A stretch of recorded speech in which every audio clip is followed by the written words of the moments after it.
গল্পকথকে সবাইকে স্বাগত। আবার শুরু করছি আজকের গল্প শ্রী বিভূতিভূষণ বন্দ্যোপাধ্যায়ের মাটির ভেপু থেকে চড়ুই ভাতি। একদিন চুপি চুপি দুর্গা বলিল, চড়ুই ভাতি করবি অপু?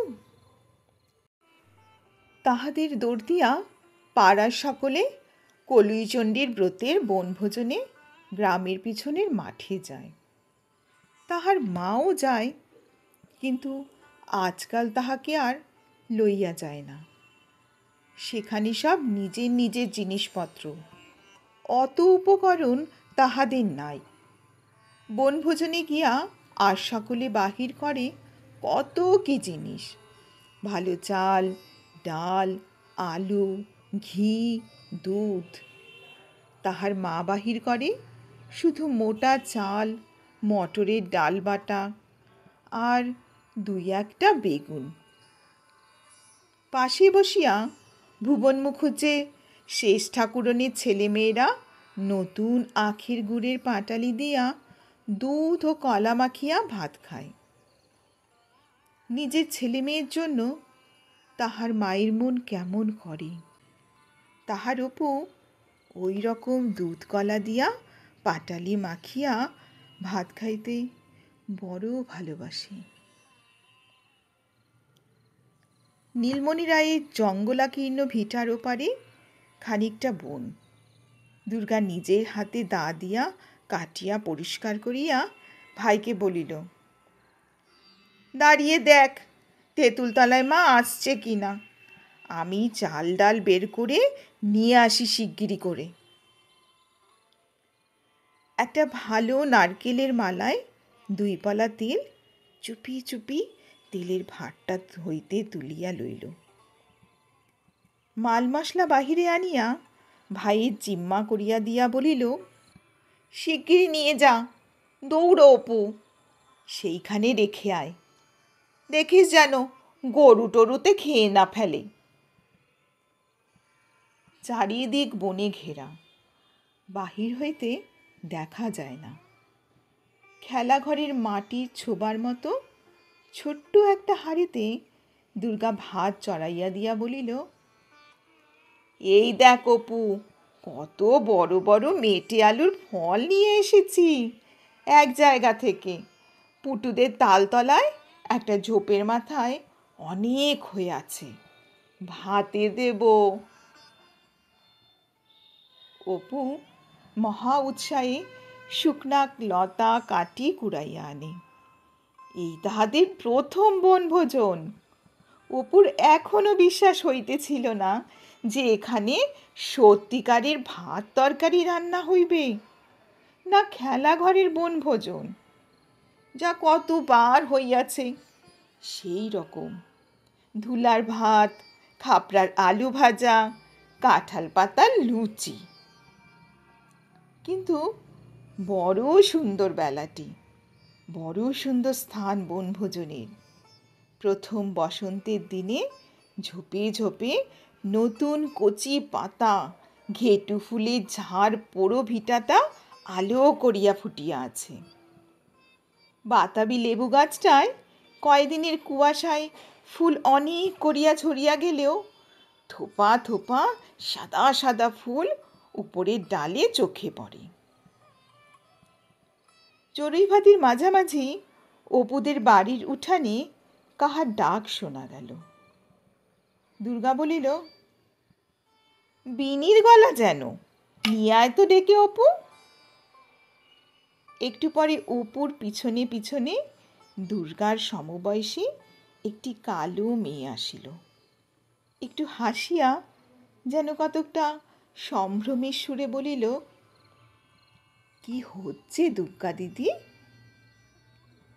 দুর্গা বলিল, আয় না বিনি, চড়ুই ভাতি করছি, বস। বিনি ওপাড়ার কালীনাথ চক্রবর্তীর মেয়ে, পরনে আধ ময়লা শাড়ি, হাতে সরু সরু কাচের চুড়ি, একটু লম্বা গড়ন, মুখ নিতান্ত সাদা সিধা। যুগীর বামুন বলিয়া সামাজিক ব্যাপারে পাড়ায় তাহাদের নিমন্ত্রণ হয় না। গ্রামের একপাশে নিতান্ত সংকুচিতভাবে বাস করে। অবস্থাও ভালো নয়।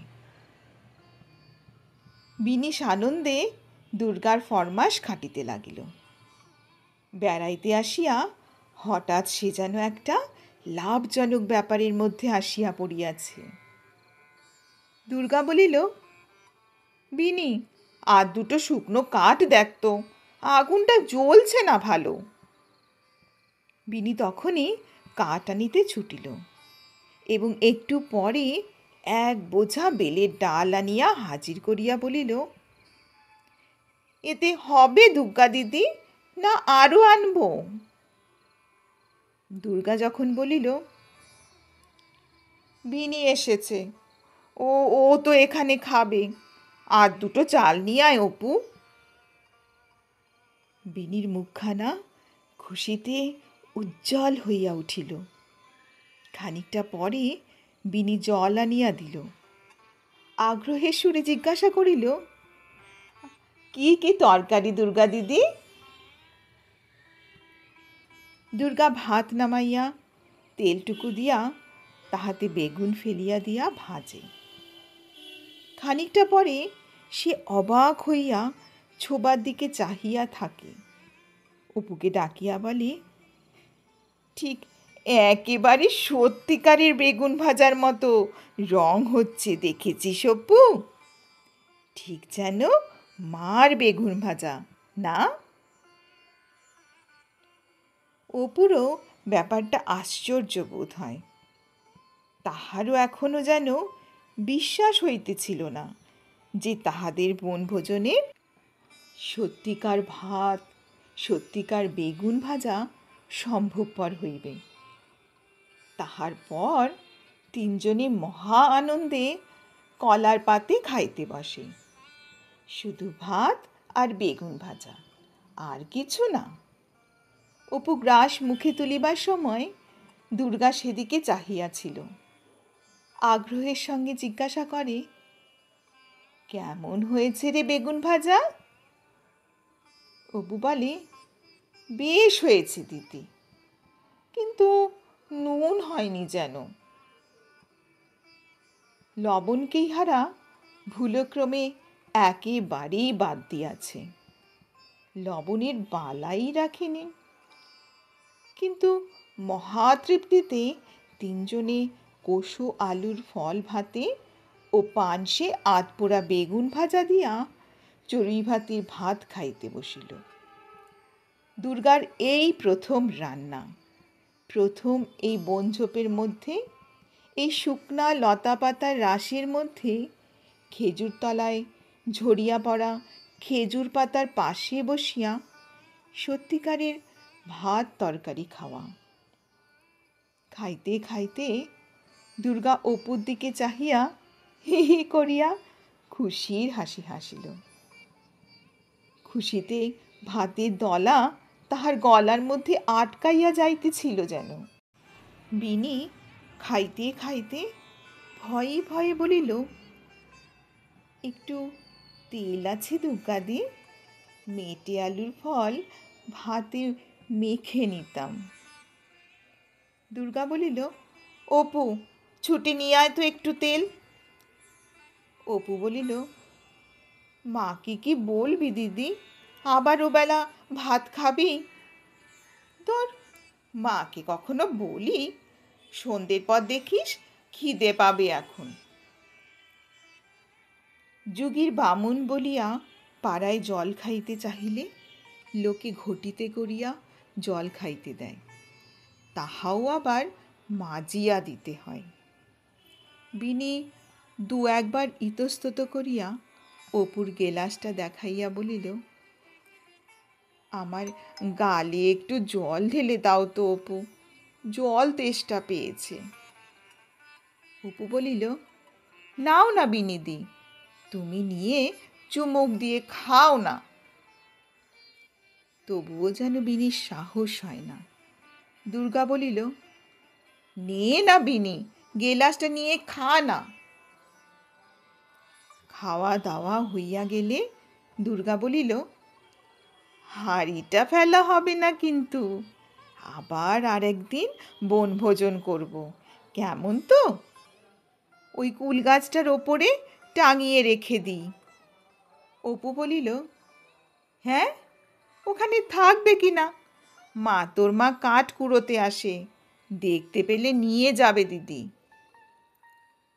একটা ভাঙা পাঁচিলের ঘুলঘুলির মধ্যে হাঁড়িটা দুর্গা রাখিয়া দিল।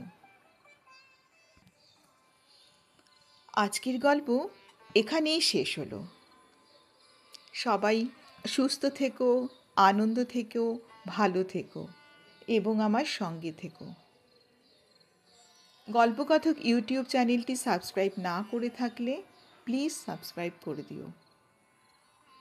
আমি আবার ফিরে আসব মাটির ভেপুর পরবর্তী একটি গল্প নিয়ে।